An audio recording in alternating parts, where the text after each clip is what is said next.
Najhoršie je, keď mi môj starý zebere moju protézu a usmieva sa na mňa s mojimi vlastnými zubami. Išla by ho zabiť. Ale všetky problémy som vyriešila po dohode s mojím zubným lekárom. Kúpila som si zubnú pastu Kanagón a problémy sú razom preč.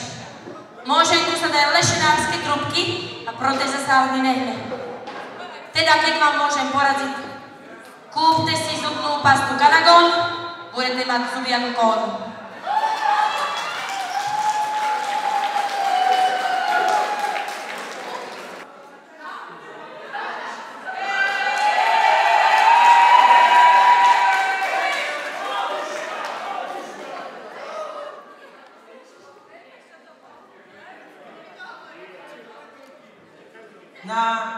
Cerus moja, Cerus, čo robíš? Že čo robíš, sa ťa pýtam, čo nočuje? Sa pýtala, čo robím. No nič, akurát len vieš, čo som tu chcela povedať. Šúpem zemák. Na čo šúpeš len jeden? Vieš čo, ja ju volákať nelúbim. Počuj, jak na teba kúkam. Čo si taká smutná? Ani sa ma nepýtaj. Tak som sa ani nepýtala. Poslala som starého, aby išiel kúpiť rýžu k obedu. A on je zrazilo ho auto. Pre Boha živého, a čo budeš teraz robiť?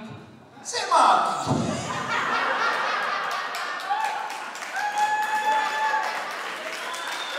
Velice vtipné, velice, a netrpel dlho okrem tých 50 rokov pri tebe. Nebuď taká sarkastická, čo by ho nedohetklo na prvý raz.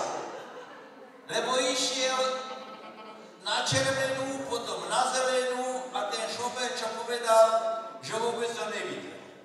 No, ale trafili ho. Právo ho trafili.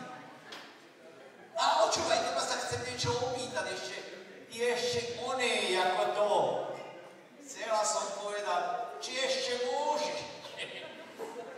Na čo by som nemohla? Ja môžem, kedy chcem. Len starý nemôže. Tak sme sa vybrali doktorovi, lebo keď dedo furt pokúša, hovorím, reku, pán doktor, dedo by chcel mať ešte veľkú radosť.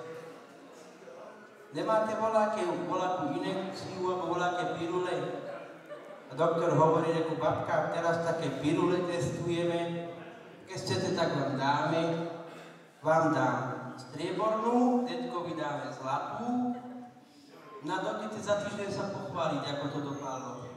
No a jak sme išli domov, doma také jedy vešli, také nervy, hovoríme ku dedovi, reku, na čo to je za spravodlivosť? Ty, aby si mal zlatú a striebornú, reku, čo ja som menej ako ty, čo ty si vácej, už to vymenme. Tak sme si pirule vymenili. A za týden sme došli doktorovi a hovorím, reku, pán doktor, pre Boha živého, reku, čo ste nám to dal za pirule? Však mne stávali všetky vlasy na hlave a dedovi sa otvárali rany z druhej svetovej.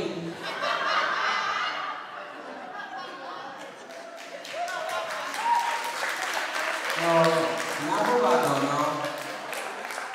Čo si hovorila? Že mi to nepomohlo.